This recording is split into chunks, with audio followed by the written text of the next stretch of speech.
Okay, in this final video, we're going to take a look at the modes and where they come from.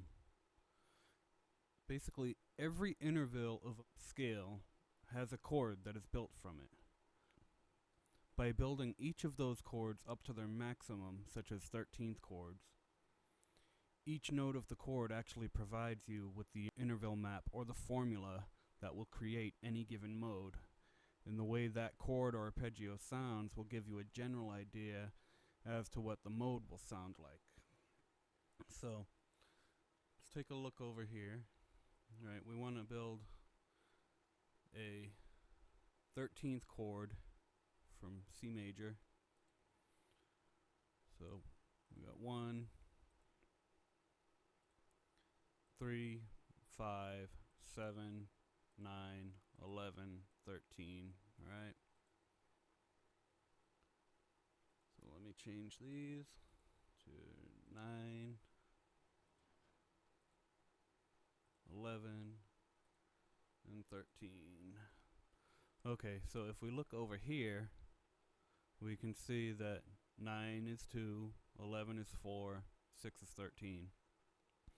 So now if we fill in the remainder of the numbers with those, 1, 2, 3, 4, 5, 6, we have another 1, 2, we have the 3, 3, 4, 5, 6, 7, and 1.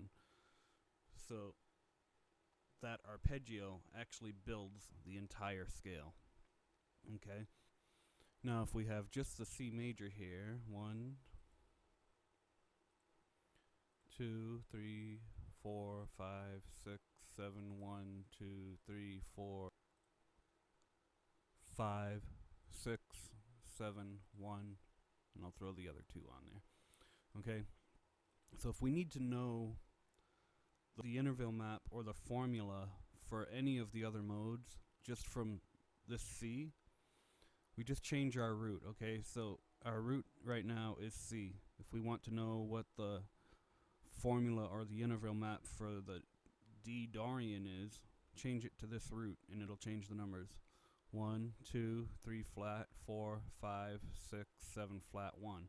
So that's what we need for the next one, and you can see that here.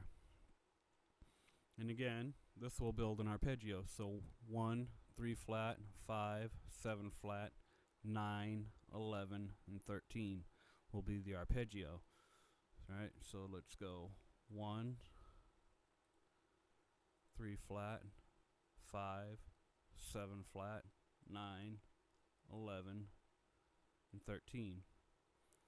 Okay, so that would be our minor 13th arpeggio for the Dorian.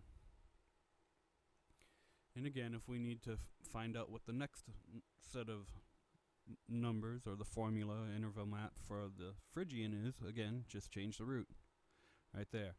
1, 2 flat, 3 flat, 4, 5, 6 flat, 7 flat, 1.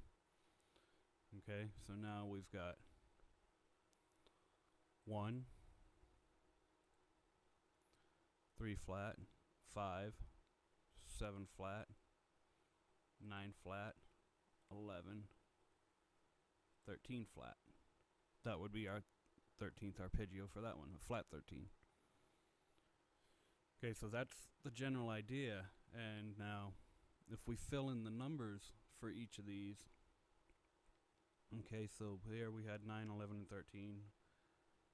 So 1, 2, 3 flat, 4, 5, 6, 7 flat, 1, 2, 3 flat, 4, 5, 6, 7 flat, 1, 2, 3 flat. See, it creates the mode. And over here, 1, 2 flat, 3 flat, 4, 5, 6 flat, 7 flat, 1, 2 flat, 3 flat, 4, 5, 6 flat, 7 flat. So it didn't change the shape because I didn't change where it was building, so it's still being built from right here in the C major. But if I took it to here and I went 1, 2 flat, 3 flat, 4, 5, 6 flat, 7 flat, 1, 2 flat, 3 flat, 4, 5, 6 flat, 7 flat, 1, 2 flat, 3 flat. That gives us the shape of the Phrygian. And this is how it works with all of these modes in pretty much any scale. If you want to know what it's going to sound like, build its chord to its maximum. So 1, 3, 5, 7, 9, 11, 13, right? So that's our major 13th. Build it to that. Play the chord that you get from that. Build it to its maximum and play the chord that comes from it. In this case, I would play 1, 5, 7, 11, and 13 for the chord. And that'll give me a general idea of what the mode itself is going to sound like.